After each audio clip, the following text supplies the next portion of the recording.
2 days later, it's dawn as the ship approaches the English Channel. They're now exactly halfway through their journey. Even out at sea, there's plenty of work to keep Captain Jensen and his crew busy. As captain, Lars is responsible not just for his ship, but also his cargo, worth a staggering $3 billion. So, no pressure there. I have the responsibility for the cargo, and I have to deliver it back in the same condition as I received it. That's the main purpose for this trade, actually. The Maersk's cargo of 11,000 containers is just a handful of the 20 million being transported around the world at any one time. These containers need to be regularly inspected to ensure all refrigerated reefers are working properly. That job is the responsibility of Chief Officer Bogi Kaisberg. If a reefer broke down, the cargo inside will probably be ruined. So we need to take action immediately and repair it. And if the repair is not possible, well, I haven't tried that yet, luckily. This will be terrible. Together with electrician Jan Zar, they keep a close eye on the hundreds of reefers on board to ensure everything is running smoothly. Each unit must run at precisely the right temperature depending upon its cargo. Meanwhile, 8 floors below deck, 3rd engineer Balaji Krishnan is inspecting the enormous diesel engine. It's hot, noisy work, and definitely not a task for the outdoors type. It's very seldom we get to see the sun, but of course on the weekends we can go out on deck and have some fresh air and have a look at the sun.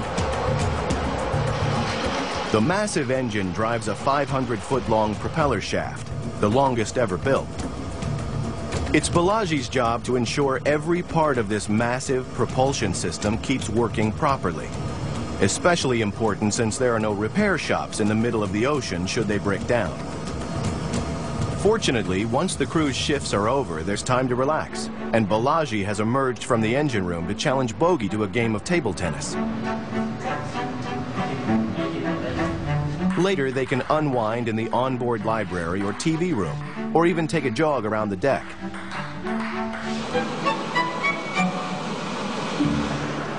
Four days after departing Algeciras, Captain Jensen is on the bridge preparing for the most hazardous stage of their 2,200-mile journey, piloting the ship into Rotterdam. It is always more dangerous to come into port to confined waters, restricted areas, instead of being on the ocean. Getting a ship the size of a skyscraper into Rotterdam is so hazardous that despite 35 years' experience at sea, Captain Jensen still requires help. So making his way through the choppy sea to join him is harbor pilot Itza. Itza has been guiding ships into Rotterdam for 20 years, and there's no greater challenge than navigating a ship the size of the Evelyn Maersk. The main risk of any port is the wind. If you have a lot of wind and a lot of big forces on the vessel you have to control. To make matters worse, a stiff breeze is blowing in from the North Sea, meaning Itza and Captain Jensen will have a tough time keeping the vessel under control. Starboard 20. Starboard 20. The Estelle is so large she can't simply sail forward into her berth. The stern thruster. One of the world's largest ships is forced to undertake a 3-point turn. It's a slow, nerve-wracking procedure and requires all the crew's concentration. Yes, we are very, very close to being in position. Finally, after an hour of careful maneuvering, just before sundown, the ship tethers to the Rotterdam dockside. Yeah, have a nice day. Yes, thank you for serving. See you. Yeah, thank you. Yeah, bye-bye. As pilot Itza disembarks, Captain Jensen can reflect on a job well done. It's always a good feeling to bring the ship in, and I actually like the job to handle a ship. I'm very pleased with it, actually. While Captain Jensen gets the chance to relax, The dock loaders are tasked with digging out the container of plums from among the 11,000 on deck. It's a long, slow process as a huge gantry crane moves containers to and from the ship before finally plucking the reefer of plums from obscurity.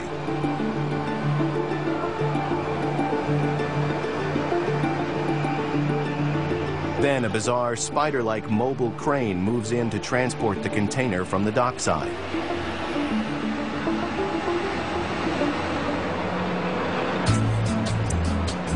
The next morning, a truck carrying the plum container leaves the port, and just hours later, its cargo arrives at the supermarket. Incredibly, the fruit has been transported from Spain to Denmark in just 5 days. So, the next time you're out doing your shopping, you might like to consider all the people who have worked to ensure the supermarket shelf is well stocked. And we can all enjoy the fruits of their labor.